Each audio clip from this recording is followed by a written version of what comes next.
Hey guys, EthDo here, and today we'll be taking our first look at the all-new 1.19 Java Snapshot, which adds the Deep Dark Biome, Ancient Cities, and the Warden Mob.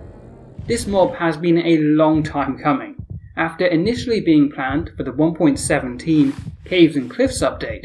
The release of the Warden was first pushed back to 1.18 when the Caves and Cliffs update was split in two, and then again to the 1.19 Wild update following further delays. At long last then, in this, the first Java 1.19 snapshot, the Warden has finally been added. The Warden is one of the toughest mobs the game has ever seen. It has 500 health points, the equivalent of 250 hearts. For comparison, the Ender Dragon has less than half of that, with only 200 health points. The only mob with more is the Wither, which has 600, but only on hard mode on Bedrock Edition. On Java, it is limited to just 300. It's not just the amount of health the Warden has that make it so formidable, mind. It's also its attack strength, which is very high at 45 HP on hard mode. This is easily enough to kill a player wearing full Neverite armor in a single hit. So where do you actually find this mob?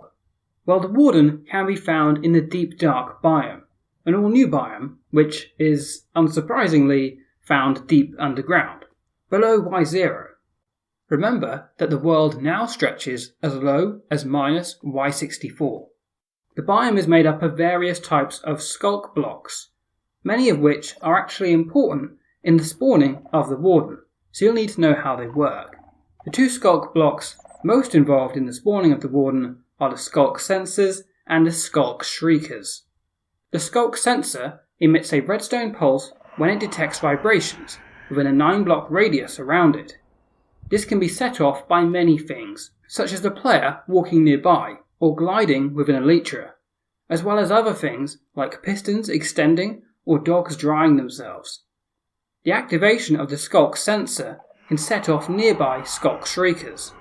These can also be triggered by stepping on them or using redstone.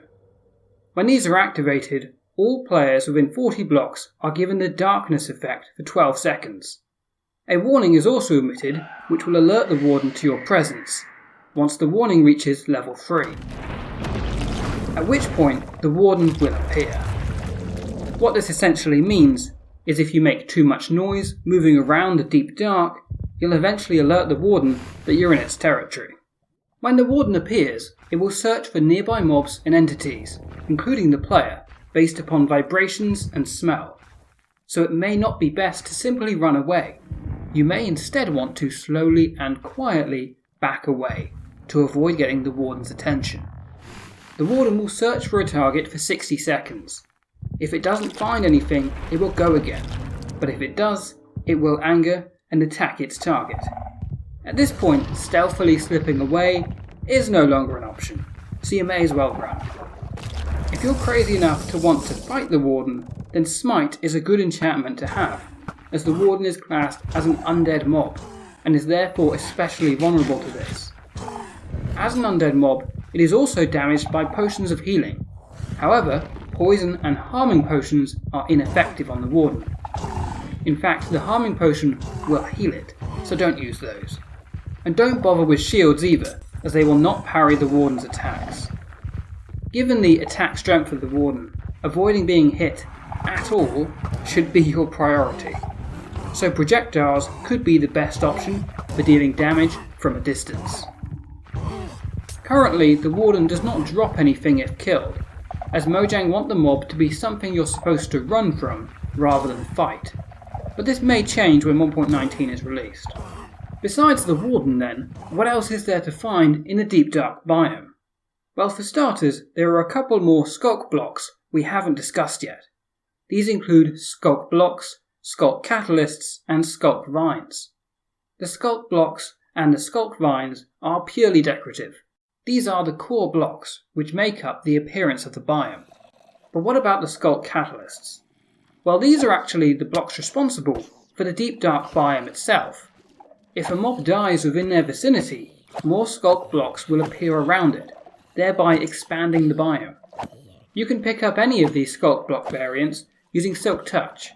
Without that enchantment though, they will simply break if mined by the player. Another thing you may find in the Deep Dark biome is the new Ancient Cities generated structure. These cities are large, sprawling ruins made up of deep slate, polished basalt and soul sand, among other blocks. You can find numerous chests in these structures, though personally I think the loot could be better.